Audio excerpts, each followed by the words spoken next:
How's it going, everybody? Destauch here, and today we're going to be talking about Halo Infinite, a game you could say that I was paralyzed by and dumbstruck, but we've had our highs and lows with the Halo Infinite hype train, and it seems we're in a little bit of a low drip right now, especially with everything that's come to light recently.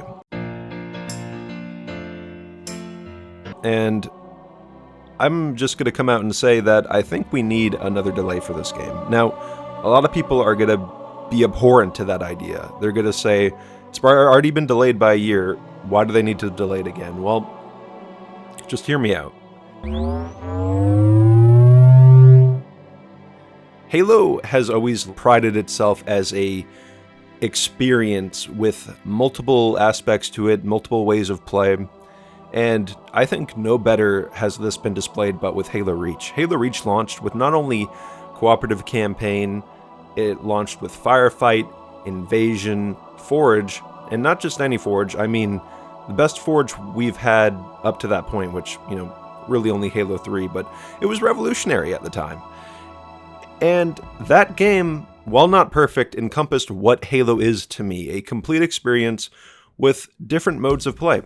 Now, I never really thought that we would regress from that, but we have, and it's really been in the 343 era. Now, the 343 era has had its good moments. I think Halo 4's campaign is a good story, maybe not necessarily the best gameplay, but I think that it holds its ground even with the likes of Halo 3 and Halo 2. Maybe not Halo 1 because that game's a masterpiece, but it held its ground. Halo 5 had a lot of issues, had great multiplayer, had great Forge, but the thing that these games have always suffered with is a complete product at launch. With Halo 4, we were lacking things. We didn't have a proper Forge canvas like Forge World, and with Halo 5, we obviously lost a lot of things. We lost Infection at launch, we lost Forge at launch, and a bunch of other game modes like Oddball even. And I think that if Halo Infinite would ever reach its full potential, it would have to release with everything at the same time. And looking at where we are now, we're not going to get that at launch. And to me, that's just heartbreaking, because Halo Infinite, no matter how good it gets down the line, it's never going to outlive the stigma of launching as an incomplete product. And these days, video gamers are not very kind to that. Now, we've seen big turnarounds like No Man's Sky, which have, created this idea that maybe games can launch unfinished and then get great over time.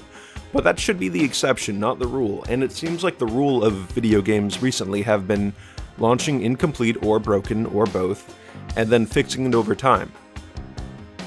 Now, maybe 343 sees all these other games and says, well, if they're all launching incomplete, we can do that too.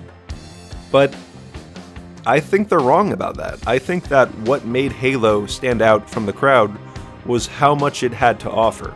If we're only going to be launching with no co-op campaign, so just a campaign, and basically just competitive multiplayer with no custom games, there's really nothing differentiating it from anything like Call of Duty. Even Battlefield this year, while it's not launching with a campaign, it has so many other experiences, and I really thought that Halo would give Battlefield a run for its money, but it seems like Halo Infinite is going to be closer to Call of Duty Vanguard than it's going to be to Battlefield in terms of its content offering. I mean, with Battlefield, we're getting Battlefield Portal, Battlefield 2042, and we're getting the Hazard Zone game mode, which they haven't even shown yet.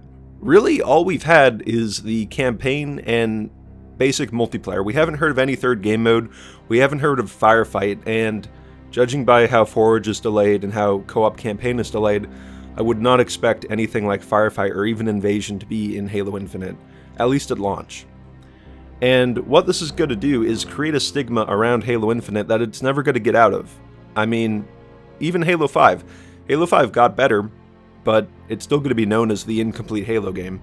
MCC, while it's made huge steps in the right direction, some people still look at it and think it's a buggy mess.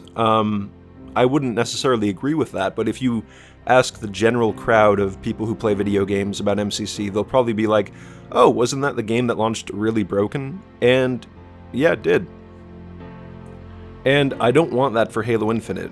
If Halo Infinite needs a delay, I think that it should have it, because really, Halo Infinite isn't going to be that special when it launches. Maybe the campaign is great, maybe the multiplayer is great, but that's not Halo. Halo isn't just the campaign and multiplayer anymore. It was built upon so many features around that.